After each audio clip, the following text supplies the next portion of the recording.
तो हम बात करेंगे आज एक ऐसे क्वेश्चंस की जो कि जेई आईआईटी जेई से उठाया गया था और एनडीए की परीक्षा में पूछा गया था। आमतौर पर हम लोग आपको हर एक चीज से रूबरू कराते हैं, चाहे वो परीक्षा की छोटी से छोटी चीज हो या बड़ी से बड़ी चीज हो। हमारा मानना है जिस एग्जाम की आप तैयारी कर रहे हैं आपको उसके बारे में सब कुछ संपूर्ण रूप से पता होना चाहिए। हम डिसाइड ना करें कि आप क्या करके आएंगे, क्या छोड़ के आएंगे।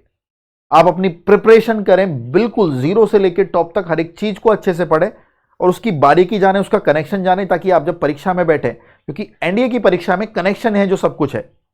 कनेक्शन होता है, फील बनता है, कनेक्टेड चीजें होती हैं, फॉर्मूला कनेक्शन बनाता है क्वेश्चंस के साथ, आपके फॉर्म एल्गोरिथम चलती है दिमाग में, आप प्रश्न को पकड़ लेते हो। वरना आप ढूंढते हो कि ऐसा का ऐसा मिले, ऐसा का ऐसा मिले, ऐसे के ऐसे को ढूंढने के चक्कर में भी आप लोग कभी कभी डायरेक्ट कनेक्शंस को खो देते हैं। आइए बात करते हैं एक शानदार क्वेश्चन 10 7.5 डिग्री की। जेई के कुछ 12 15 20 क्वेश्चंस आपको अपने 120 क्वेश्चंस में मिलेंगे, बट इसका मतलब ये नहीं कि भैया बहुत हाई कार हो गई, बहुत हाई तोबा हो गई। नहीं भाई, हर एग्जाम की एक शैली, हर एग्जाम को पढ़ाने का एक तरीका है। हम इस एनडीए एग्जाम को जिस तरीके से कवर कर रहे हैं, जिस मैथ से कवर कर रहे हैं, यह बहुत रोचक बनाता है कि हम इसको कैसे करने वाले हैं। जब 10 7.5 डिग्री आपके एनडीए की परीक्षा में आया जेई के बाद, तो बड़ा हड़कंप मचा, बड़ा धमाका मचा और इनकी वजह से कट ऑफ भी कम होती है, क्योंकि बहुत स्टूडेंट, मैं पता क्या बोलूं, आप समझ लो 99.9% स्टूडेंट, क्योंकि हर बच्चे की एक शैली होती है चैप्टर को जल्दी से खत्म कर दे। और जबकि यूपीएससी क्या कहता है, जिसने अच्छे से पढ़ा हो वही कर पाए इस चैप्टर को। तो चैप्टर में समय लगाना इज नॉट अ प्रॉब्लम, क्योंकि चैप्टर में समय लगाओगे प्रश्न जल्दी होंगे, क्वेश्चन जल्दी होंगे। चैप्टर जल्दी करोगे तो प्रश्न समय ले लेंगे। आप डिसाइड कर लीजिए आपको क्या करना है। तो 10 7.5 डिग्री को अगर मैं अलग नजरिए से देखूं तो मैंने कहा 7.5 डिग्री, यार तू अपने बारे में बता, तू कैसा है, क्या करता है। 7.5 ने बोला मैं तो बहुत छोटा सा बच्चा हूं, 7 दूनी 14 और 1 15, तो मैं तो 15/2 यानी 15 डिग्री का भी आता हूं। और हमसे 10 15/2 की वैल्यू पूछी गई है। हमारा एक बहुत सुंदर, बहुत बेहतरीन फॉर्मूला प्रचलित है tan θ/2 का, जिसको हम हाफ एंगल फॉर्मूले में पहले पढ़े थे, लगाए पढ़े tan θ/2। तो जब हमें पता लगा कि tan 15/2, तो हम खुश हो गए कि tan θ/2 लगा देते हैं। हमने इसके अंदर अपना सुंदर सा प्यारा सा फॉर्मूला tan θ/2 लगा दिया। tan θ/2 का आंसर आया बच्चों cosec θ माइनस cot θ। ये हम लोग हाफ एंगल के अंदर पढ़ा चुके हैं। अपनी 24 फॉर्मूले जो मैंने आपके ट्रिग्नोमेट्री में एक साथ इकट्ठा आपको याद कराता हूं, उसके अंदर भी आपको ये देखने के लिए मिलेंगे। क्लियर हो गई बात। tan θ/2 ने बोला मैं हूं cosec θ माइनस cot θ। हमने कहा हाँ ठीक है। जैसे हमने यहां पे थीटा की वैल्यू 15 डिग्री रखी, हमारा प्रश्न तो खुश हो गया, चिलमिलाने लगा, क्योंकि उसको कोई ऐसा जीवन साथी मिल गया जो उसकी लेफ्ट हैंड साइड को राइट हैंड से मैनेज कर दे।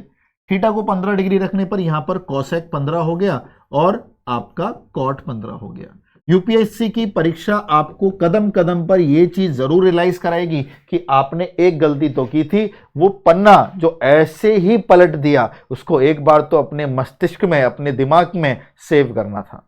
मतलब आपकी ये परीक्षा कई डायरेक्ट वैल्यूज पर भी डिपेंड होगी। हम गणित में अच्छे हैं, हम बहुत अच्छे हैं, बहुत अच्छी बात है, लेकिन यूपीएससी आपको एक समय भी देती है तैयारी करने का। इस समय से क्या पर्पज है? समय से पर्पज है आप निरंतर प्रयास करते हुए एक ऐसी सीमाओं पर पहुंच जाएं जहां पर जब आपका सामना किसी भी व्यक्ति से हो, किसी भी धुरंधर से हो, तो आप उस युद्ध में अर्जुन कहलाएंगे, आपको कोई हरा ना पाए। यानी आपको अपनी गणित के साथ साथ, अपनी मैथमेटिक्स के साथ साथ अपनी वैल्यूज की कमांड को भी स्ट्रांग बनाना पड़ेगा। कोई बच्चा यहां आकर अगर cosec 15 की वैल्यू निकालने लगेगा साइड में, तो यह प्रश्न एक अलग रूप ले लेगा और फिर वही साइकोलॉजी डेवलप होगी कि अरे भाई एनडीए के अंदर तो अलग लेवल के क्वेश्चन आ रहे हैं। मैं बोलूंगा चाहे आप जेई का एग्जाम हो, ये हो, टॉपर्स सब जगह बैठे हैं, क्योंकि करने का तरीका मैटर करता है। कोई भाई 100 मीटर को 8-9 सेकंड में दौड़ रहा है और कोई व्यक्ति 100 मीटर को सोच रहा है कि यार ये तो दौड़ा ही नहीं जा सकता हमसे 1 मिनट के अंदर भी। ये सब डिसाइड करती है आपकी मेंटलिटी, आपकी प्रिपरेशन। तो cosec 15 और cot 15 का हम लोग पहले ही जनसंहार कर चुके हैं। cosec 15 और cot 15 को हम लोग पहले ही ठिकाने लगा चुके हैं। तो this is the value of cosec 15। कैसे आई हमने आपको क्लास में बताई थी, एक एक चीज निकालकर। cosec 15 दिख रहा है आपको? जी सर जी। And this is the value of cot 15। cot 15 is 2 + √3, cosec 15 is √6 + √2।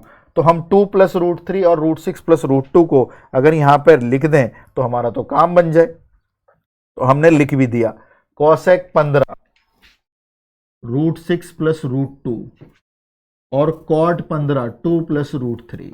लेकिन बाहर माइनस का साइन था, जैसे ही माइनस का साइन अंदर गया खलबली मचा दी और सनसनी फैला दी और एक tan 15/2 डिग्री की वैल्यू निकालकर सामने पटक दी और ऐसी पटकी आंसर आया root 6 plus root 2 minus 2 minus root 3। तो जिस आंसर को खोज रहे थे वो आंसर यहां पर मिला। अब आप इस चीज को ध्यान से देखेंगे, जब हम पेपर में क्वेश्चन करते हैं तो पेपर में फॉर्मूले नहीं लिखते। ये तो मैं आप लोगों को पढ़ा रहा हूं इसलिए फॉर्मूले लिख रहा हूं। पेपर में आपका जो पहला स्टेप होना चाहिए बच्चा पार्टी, वो ये होना चाहिए tan θ/2 cosec theta minus cot theta.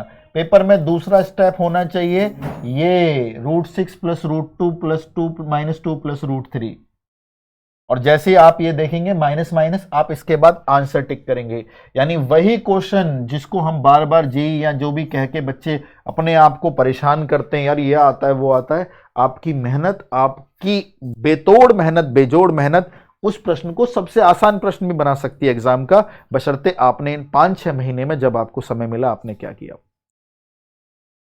तो कमेंट सेक्शन में बताना है आप लोगों को कैसा लगा ये कंसेप्ट, और क्या ये जो मेरी आपके साथ वार्तालाप है, ये छोटी छोटी चीजें हैं, क्या आपको मोटिवेट करती हैं और आपको एहसास दिलाती है कि हाँ हमें पढ़ना चाहिए। जय हिंद।